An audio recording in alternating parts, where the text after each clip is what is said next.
സലീമേട്ടൻ. ശരി ശരി. മ്യാൻകുരുവി എന്നായിരുന്നു അവന്റെ പേര്. അല്ലാതെ ചുരുക്കി മ്യായാവി എന്ന് വിളിച്ചത് ഞാനാണ്. എന്താണ് അബ്ദുള്ള, ഏതെന്നത് ഷേഖ് അബ്ദുള്ള.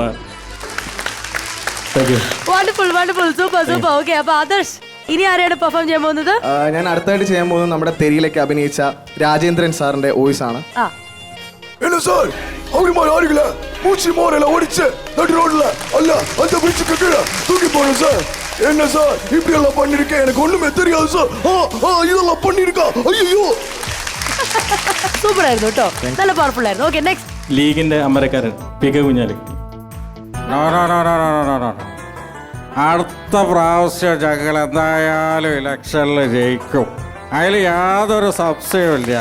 പിന്നെന്ന് വെച്ചാൽ മലയാള ഭാഷയെ സംരക്ഷിക്കേണ്ടത് ഞങ്ങളുടെ ചുമതല ആയതിനാൽ നല്ല മൊഞ്ചന്മാരെ നേതാക്കന്മാരെ ഇറക്കിയിട്ട് അത് സംരക്ഷിക്കും. മനസ്സിലായില്ലേ? Thank you. സൂപ്പർ, മനസ്സിലായല്ലോ. അപ്പൊ ഇനി ട്രിവാൻഡ്രം സൈഡിൽ നിന്ന് എങ്ങനെയാണ് പവർ കൊടുക്കാൻ പോകുന്നത്? അവസാനമായിട്ട് ഞാൻ ചെയ്യാൻ ശ്രമിക്കുന്നത് നമ്മുടെ ഷൈൻ ടോം ചാക്കോയുടെ ഇന്റർവ്യൂവിലുള്ള ഒരു വോയിസ് ആണ്. ഷൈൻ ടോം ചാക്കോ. എന്തെങ്കിലും കാര്യം പറഞ്ഞാൽ മനസ്സിലാവുന്നുണ്ടോ? എന്തെങ്കിലും ശ്രദ്ധിക്കണം. ഇവിടെ നിങ്ങൾ ഈ സിനിമയുടെ കാര്യങ്ങൾ ചോദിക്കാം. ഞാൻ തല്ലിമാരുടെ പ്രൊമോഷനിൽ വന്നിരിക്കണത്. അപ്പോൾ നിങ്ങൾ അതിൻ്റെ കാര്യം ചോദിച്ചാൽ പോരെ അല്ലേ? എൻ്റെ കാലിൻ്റെ ലിഗമെന്റ് എന്തിനു പൊട്ടി, അതിൻ്റെ കാര്യങ്ങൾ നിങ്ങൾ എന്തിനാ ചോദിക്കണം? വല്ല ഓരോ ഉണ്ടാ? ഇല്ലല്ലോ.